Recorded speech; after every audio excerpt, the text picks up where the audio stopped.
Aujourd'hui, c'est l'histoire d'une personne, Jean-Marie, c'est un nom d'emprunt, que je vais vous raconter. Parce que pendant des années, il s'était enfermé dans une solitude pesante.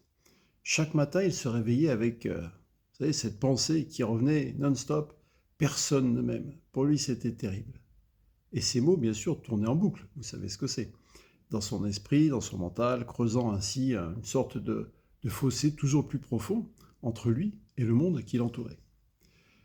Au travail, il faut savoir que tout semblait confirmer son sentiment d'isolement. Un collègue, par exemple, qui ne le saluait pas, devenait pour lui une preuve qu'il était indésirable. C'est-à-dire qu'il avait l'art et la manière de tout interpréter. Un regard distrait, par exemple, ou un silence prolongé suffisait à alimenter ses doutes. Imaginez-vous dans quel enfer il était. Et peu à peu, il s'est replié bien sûr sur lui-même, persuadé qu'il n'avait pas sa place parmi les autres. Cette méfiance envers le monde extérieur avait transformé Jean-Marie, vous imaginez bien. Il avait adopté des comportements défensifs, parfois même agressifs, repoussant sans le vouloir, je me rappelle, ceux qui tentaient de l'approcher. Donc son entourage avait du mal à communiquer avec lui. Évidemment, son comportement avait changé, son rapport à la nourriture aussi, il avait perdu du poids. Ce cercle vicieux l'emprisonnait. Sa solitude nourrissait sa douleur, et sa douleur l'éloignait encore plus des autres. Chez lui, quand je dis chez lui, c'est-à-dire dans sa vie personnelle, la situation n'était guère meilleure.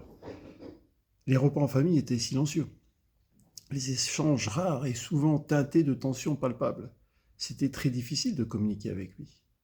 Jean-Marie, encore une fois, s'enfermait dans des pensées sombres, ressassant ses échecs et se convainquant quelque part qu'il n'était pas digne d'amour ou d'attention. On est compte un petit peu jusqu'où c'était allé. Puis un jour, heureusement, il y a quelque chose qui a changé.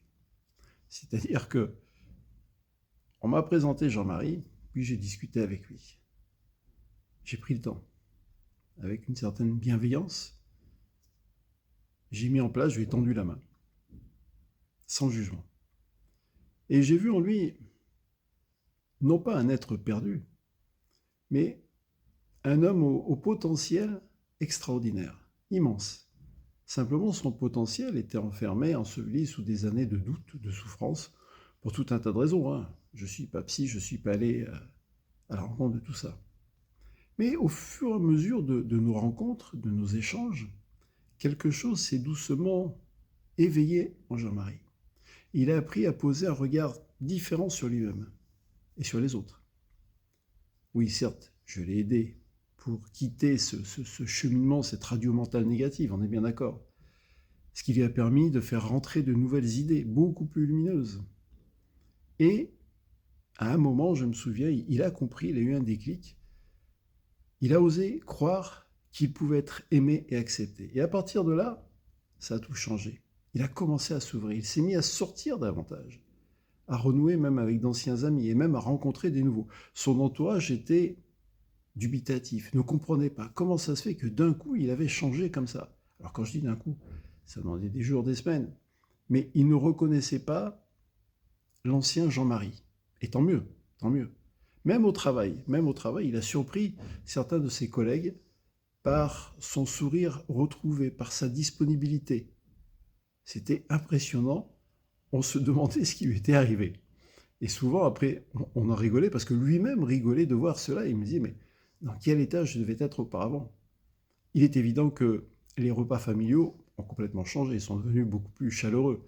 Les rires ont remplacé tout ce qui était silence pesant, tous les non-dits, etc. Donc, en fin de compte, Jean-Marie, il a redécouvert le plaisir simple de partager des moments avec ceux qu'il aime. Sa vie de famille s'est transformée. C'est une bulle conviviale où chacun se sent écouté, valorisé lui-même. Et il a appris à savourer les petits moments de bonheur du quotidien. Alors les petits moments, c'est un rayon de soleil sur son visage, une conversation légère, un paysage, un sourire de quelqu'un. C'est important tout ça.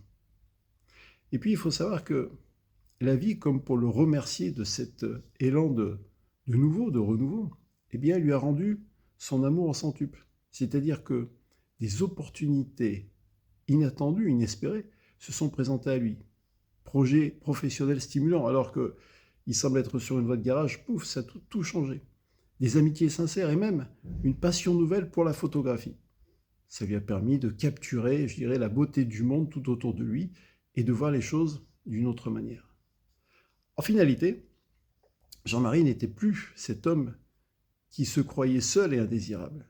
Il était devenu quelqu'un qui aimait la vie, et la vie lui rendait bien. C'est ça qui est merveilleux. Donc, dans tous les cas de figure, si je vous raconte cette histoire, c'est pour vous faire comprendre que la vie c'est toujours une renaissance. Donc, croyez en cela, croyez en vous, faites-vous aider, bien sûr, la famille, les proches, les professionnels, et saisissez la main qu'on vous tend. C'est ce que je vous souhaite.